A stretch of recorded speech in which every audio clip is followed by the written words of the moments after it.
भी नहीं पता होगा एंजाइटी, आपको पता है? एंजाइटी की बात कल भी इन दो बच्चों ने मुझसे पूछी थी, और अभी जब मैंने हाथ उठवाया तो पता लगा आप सब एंजाइटी से लगभग गुजर चुके हैं, केवल छोटे बच्चे बचे हुए अभी तक। आपको एंजाइटी पता भी नहीं होगा क्या होता है आइडिया भी नहीं होगा, आपको भी नहीं पता होगा एंजाइटी, आपको पता है? अच्छा पता है, हमने पढ़ा है उसके बारे में, लेकिन फील नहीं किया कभी, है ना? तो एंजाइटी को हिंदी में आप चिंता कह सकते हैं, लेकिन चिंता के लिए एक शब्द कंसर्न भी होता है, और यह एंजाइटी का मतलब ये होता है जब आपको खुद को लेकर, अपने भविष्य को लेकर, या किसी चीज को लेकर, अपने पेरेंट्स को लेकर बहुत तनाव सा होने लगे। तनाव तो सबको होता है, हल्का फुल्का सामान्य बात है। आपको दिन में 2-4 मिनट तनाव हुआ, फिर आपका मूड ठीक हो गया, किसी ने आके हंसाया, आप हंस पड़े, ठीक हो गया, वो नॉर्मल बात है, सामान्य बात है। अगर किसी को कभी तनाव नहीं हो रहा तो ये तनाव की बात है। तो अगर आप थोड़ा बहुत तनाव होता है तो समझ लो आप एकदम फिट हैं, मेंटली फिट हैं, साइकोलॉजिकली फिट हैं। थोड़ी बहुत चिंता रहे तो जिंदगी में गति रहती है। चिंता अगर ना हो ना तो जिंदगी में मजा ही नहीं है। जिंदगी में मजा जिसको बोलते हैं, आपकी जेन जी की भाषा बोलते हैं, किक नहीं है, किक लाइफ में। तो किसी के पास जाओ, किक लगवा के आ जाओ, उसमें क्या दिक्कत है? तो जिंदगी में किक अगर नहीं मिल रही है, इसका मतलब है कि चिंता नहीं है, कोई स्ट्रगल है ही नहीं। थोड़ी बहुत स्ट्रगल्स होती हैं, चिंताएं होती हैं, तो उसका अपना सुख है, सौंदर्य है। लेकिन जब इस चिंता का अनुपात बढ़ने लगे, और ऐसा बढ़ने लगे कि आपको रात दिन तनाव सता रहा है, केवल नेगेटिव थॉट्स आ रहे हैं, पॉजिटिव वाले बंद हो गए, यह अनुपात इतना भयानक है कि 95% नेगेटिव थॉट्स आ रहे हैं, पॉजिटिव 5% आते हैं। और रॉकेट की स्पीड से नेगेटिव थॉट्स आते हैं, इतनी तेज गति से आते हैं, दिल की धड़कनें तेज हो जाती है, हार्ट बीट तेज हो जाती है। और कभी कभी ऐसा लगता है कि पर सोना चाह रहे, नींद आ ही नहीं रही है, बेचैनी बहुत ज्यादा है। और कभी कभी ऐसा कि आपके हाथ में, पैर में नमनेस होने लगे, हाथ पैर सुन्न होने लगे, या हाथ पैर में वाइब्रेशन जैसी फील होने लगे, सिर भारी रहने लगे। और ये लगातार, ऐसा नहीं कि एक दिन हुआ, बार बार होने लगा। तो इसका मतलब है कि अब आप जिस स्थिति में हैं उसको एंजाइटी कहते हैं। मेडिकल साइंस में एंजाइटी के कुछ कुछ ये लक्षण माने जाते हैं। आप एंग्शियस हैं,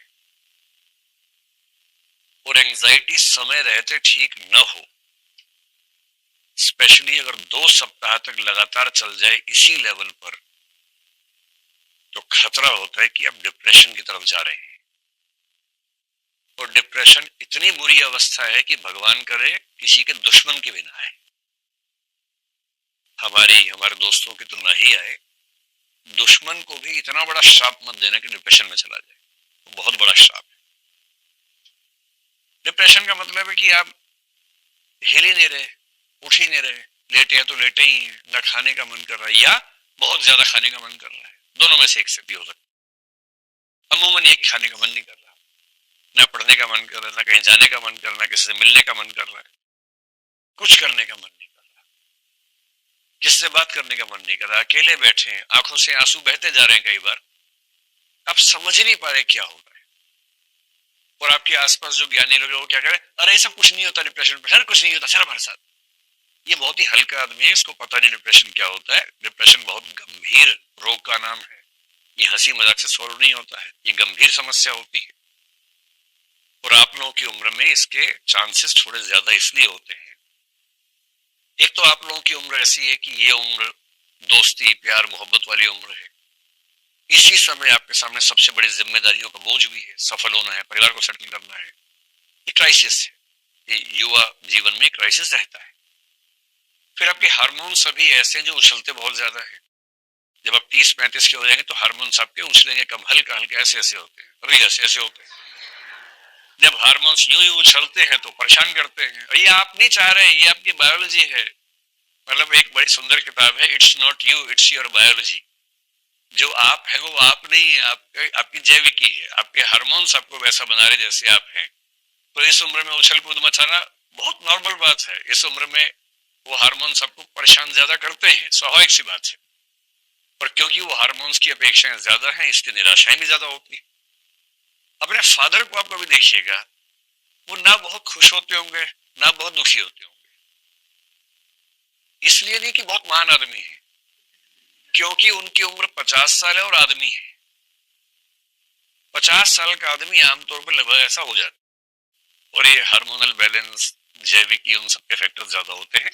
इसमें किसी का तीर मारने वाला मामला नहीं होता है। मम्मियों का स्वभाव आमतौर पर थोड़ा सा अलग रहता है। 50 की तो ये मस्त मोला रहती है, खूब हंसी मजाक मौज मस्ती करनी हो, कहीं शादी ब्याह में जाके डांस करना हो तुरंत तैयार हो जाती है। कोई मर जाए खटाक से जाके रोना शुरू कर देती है। बाप यहाँ भी मनहूस वहां भी मनहूस, क्योंकि उसको वो नहीं समझ पाता कैसे बिहेव करना है इन सब मामलों में। वो अपना शेयर मार्केट और न्यूज और एमएलए और इसी सब लगा रहता है कि कौन विधायक बना, कौन मरा, कौन क्या हुआ। खबरों में उसकी जिंदगी कट जाती है। तो एंजाइटी तो सामान्य बात है, लेकिन वो डिप्रेशन के लेवल तक ना पहुंचे ये चुनौती है। तो जब जब आपको एंजाइटी होगी जरूर, सामान्य बात, बच नहीं सकते उस चीज से। और एक आध बार हो ही जाए तो ठीक रहता है। एक आध बार मुझे खुद हुई थी एक बार, और 1.5 साल तक रही। दवाइयां खानी पड़ी, उसके लिए गंभीर समस्या हो गई थी। फिर ठीक हो गया। मुझे कारण पता था, वो कारण जैसे दूर किया तो 5-7 दिन में दवाई छूट गई। उसके बाद से मैं एकदम मस्त, उसका फायदा बड़ा हुआ। 1.5 साल तक दवाइयां खा के एंजाइटी से निकलने में बड़ी दुविधा तो थी, और उसका फायदा यह हुआ कि उसके बाद से कुछ भी हो जाए मुझे एंजाइटी होती नहीं। कहते हैं ना, बिना मरे स्वर्ग नहीं मिलता है। एक बार निकल लो तो ठीक रहता है। गालिब ने कहा था कि मुश्किलें इतनी पड़ी मुझ पे की आशा हो गई। एक लेवल तक मुश्किलें परेशान करती हैं, एंजाइटी होती है। एक समय के बाद लगता है अरे ये सब तो झेला हुआ पहले भी, इसमें क्या है, आजा आजा तू भी आजा, कोई बात नहीं, एक और सही। तो मेरी राय यह है कि इस उम्र के बच्चों को एक आध बार एंजाइटी का अटैक हो ही जाए ना तो ठीक है, छोटा मोटा, बहुत बड़ा नहीं। खूब बेचैनी, नींद नहीं आ रही है, करवटें बदलते रहे सारी रात हम, आपकी कसम आपकी, वो एक फिल्मी गीत है, मैंने उसकी लाइन बोल दी, फिल्मी गीत। एक आध बार ये हो जाए ठीक रहता है। फिर धीरे धीरे क्या होता है कि आपके हार्मोन्स थोड़ा स्टेबलाइज होते हैं, आपका व्यक्तित्व थोड़ा स्टेबलाइज होता है। फिर आप धीरे धीरे संभाल लेते हैं बड़ी बड़ी चुनौतियों को। जो बच्चे घर से पहली बार निकलते हैं बहुत प्रोटेक्शन में होते हैं, घर से बाहर निकलने के बाद दुनिया देखना शुरू करते हैं, कितनी दिक्कत होती है। पहली बार कोई ना कोई बेवकूफ बनाता ही है, कोई थोड़े पैसे ठक्के ले जाता है किसी बहाने से, और आपको लगता है दुनिया इतनी गंदी है, हम तो भरोसा कर रहे थे। और 5-7 साल बाद आप भी उस तरफ हो जाते हैं, फिर कोई नया आता है तो दुनिया यूं ही चल रही है। इसलिए इस तरफ से उस तरफ पहुंचने के लिए कुछ झटके बहुत जरूरी है, अनुभव से हम सीखते हैं। कल मुझे एक बच्ची ने कहा, मैं उसी एग्जांपल से समझाता हूँ, उसने कहा कि मुझे एंजाइटी की दिक्कत है, क्योंकि मैं बहुत गंभीरता से पढ़ रही थी 7-8 महीने से। जनवरी के आसपास से एंजाइटी की मुझे शुरुआत हुई। उसने खुद ही कारण भी बता दिया जो उसको पता नहीं था कि वही कारण है। उससे क्या, मैं सुबह 7 बजे लाइब्रेरी में आती थी, रात को 12 बजे जाती थी, इतना पढ़ती थी। जब आती थी घर में सब सोए होते थे, जब जाती थी सो चुके होते थे। मैं केवल पढ़ाई करती थी, इतना तल्लीन थी पढ़ाई को लेकर। तो मैंने उसको बताया कि आपकी एंजाइटी का जो मैं समझ पा रहा हूँ 2 ही कारण है। नंबर 1, एंजाइटी का बेसिक लक्षण पता है क्या है? लक्षण का मतलब जो स्थिति बनती है, जैसे मान लीजिए कोई प्रॉब्लम इतनी है, हमारी दिक्कत यह है कि हम अपने विचारों से उस प्रॉब्लम को इतना बड़ा बना देते हैं। प्रॉब्लम है इतनी, बस इतनी सी प्रॉब्लम, बस सोच सोच के हमने इसको इतना बड़ा बना दिया, और हम अपने मन ही मन में जूझ रहे हैं कि इतनी बड़ी समस्या और मैं ये हूं, मैं कैसे जूझूं, जबकि जूझना इससे है, पर आपने उसको इतना बड़ा बना दिया कि इससे मैं कैसे जूझूं, और मन ही मन में घबरा के। जैसे एक सिंपल सा एग्जांपल है, सिंपल सा एग्जांपल ये है कि आप और आपका कोई दोस्त या आपकी कोई दोस्त पोहे खा रहे थे किसी शॉप पे, और इतने में आपके शहर के किसी पड़ोस के इंसान ने आपको देख लिया। ये सब भय रहता है ना आप लोग के मन में थोड़ा सा, क्योंकि पापा मम्मी नहीं समझते इंदौर की जिंदगी कैसी है। इंदौर में नया दौर चल रहा है, वो पुराने शहर में नहीं चल रहा है। और उसने अपना फोन निकाला और अपनी फोटो खींच ली, और वो भी ऐसे एंगल से खींची कि आप चम्मच दे रहे थे पर लग रहा है कि हाथ में हाथ डाल के बैठे। आप दे रहे थे चम्मच, पर वो सिचुएशन ऐसी लग रही है कि हाथ पकड़ा हुआ है। अब आपको लग रहा है कि गए आज तो, अब तो जिंदगी के आखिरी कुछ क्षण बचे हैं, और आपको लग रहा है कि ये वहां जाके बताएगा। हो सकता है कि उसको पता भी ना हो कि आप वहां बैठे थे।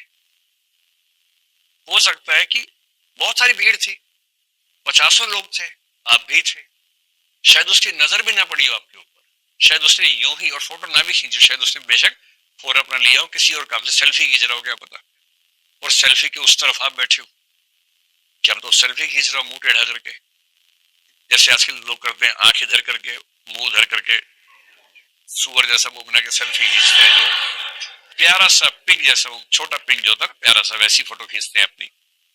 क्या पता वो सेल्फी खींच रहा हो, आपको पता भी नहीं है, लेकिन आपको तो रूह कांप गई आपकी तो। अब आपको लग रहा है क्या हुआ। अब देखिए, हुआ कुछ नहीं।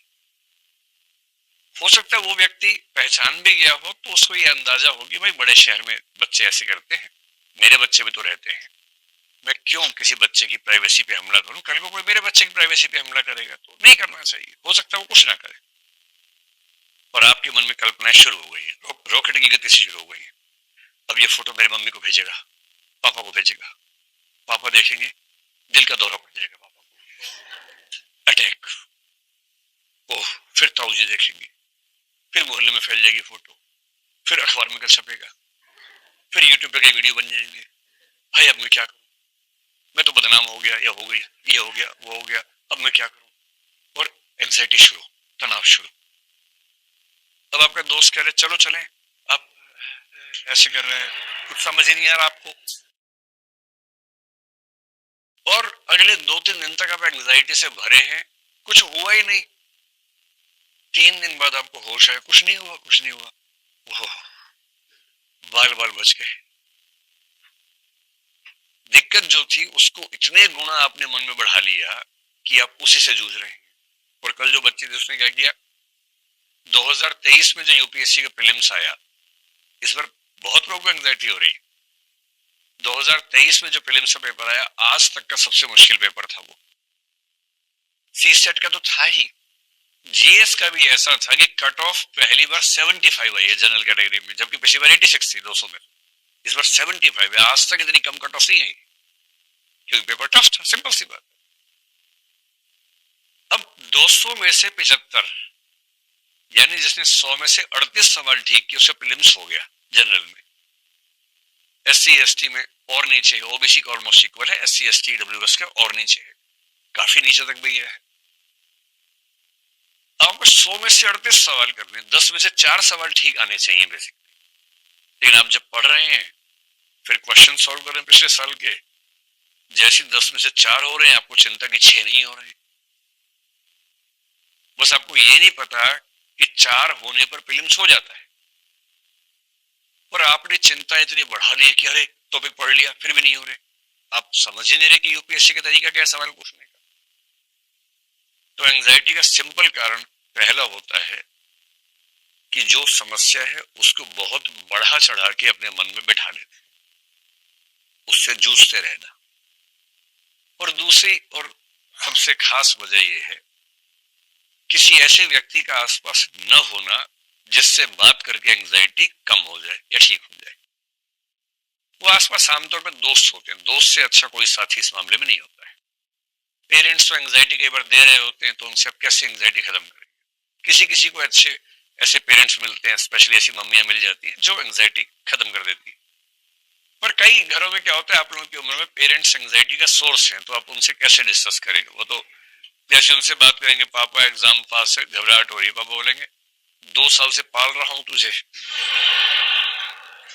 इतने में बैल पाला होता ना अब तक ठीक ठाक मिल जाता।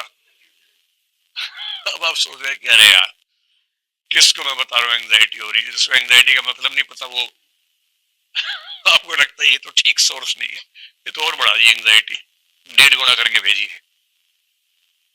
तो अगर आपके पास 2-4 बढ़िया दोस्त हैं, एक या दो भी अच्छे दोस्त हैं, प्रतिस्पर्धा दोस्तों में होती है, पर इतनी ना हो कि दोस्ती पीछे चले जाए, प्रतिस्पर्धा केंद्र में आ जाए, कि एक ही रूम में नोट छुप छुप के बनाने पड़ते हैं, ये नौबत ना आ जाए। नोट्स बनाओ धूमधाम से कि इसके मैं बना रहा हूँ, इसके तू बना ले, बांट लेंगे आपस में, बात खत्म। तेरा भी सिलेक्शन होगा, मेरा भी होगा, ठीक है, रैंक ऊपर नहीं जाए क्या फर्क पड़ता है यार, लेकिन दोस्ती केंद्र में है, प्रतिस्पर्धा नंबर 2 पे। अगर ऐसे 2-3 दोस्त हो ना, दिन में आधा घंटा 1 घंटा गप मारिए, शुद्ध गप मारिए, कोई पढ़ाई की बात, प्योर गप एकदम, उसे पढ़ाई का जरा छौक भी नहीं लगाना है, एकदम गप मारनी है। अपना पोहे खाओ, गप मारो एकदम मस्ती से, और जितनी भड़ास मन में निकाल लो कि अरे यार आज मैंने पापा को फोन किया कि एंजाइटी है, और 2 गुना करके भेज दिया।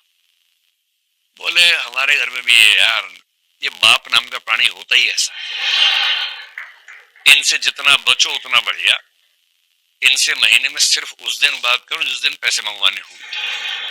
ये बाप नहीं, ये एटीएम होता है। पासवर्ड आपको पता है, पासवर्ड क्या है, पापा बहुत घबराहट हो रही है, पैसे आ जाते हैं। इससे ज्यादा ना वो दे पाएगा, ना उससे उम्मीद करो, और कुछ और मांगोगे तो धमकी आएगी, चेतावनी आएगी, छोड़ो। वो ठीक भी है, आमतौर पर पिता लोग बच्चे को थोड़ा तनाव में रखते हैं ताकि बच्चा ढीला ना पड़ जाए। मम्मी अनकंडीशनल प्यार करती हैं ताकि बच्चा घबरा ना जाए। तो बाप और माँ ने बांट रखा है अपना अपना काम, बायोलॉजी ने बांट रखा है कि मम्मी प्रायः अनकंडीशनल लव बच्चों से करती हैं, बच्चों से, पति से नहीं, सिर्फ बच्चों से अनकंडीशनल लव करती है। और बाप जो होता है वो कंडीशनल लव करता है कि बेटा प्रीलिम्स निकाल लो, साइकिल दिलवा दूंगा, मेंस निकाल लो, बाइक दिलवा दूंगा, फाइनल कर लो, कार दिलवा दूंगा।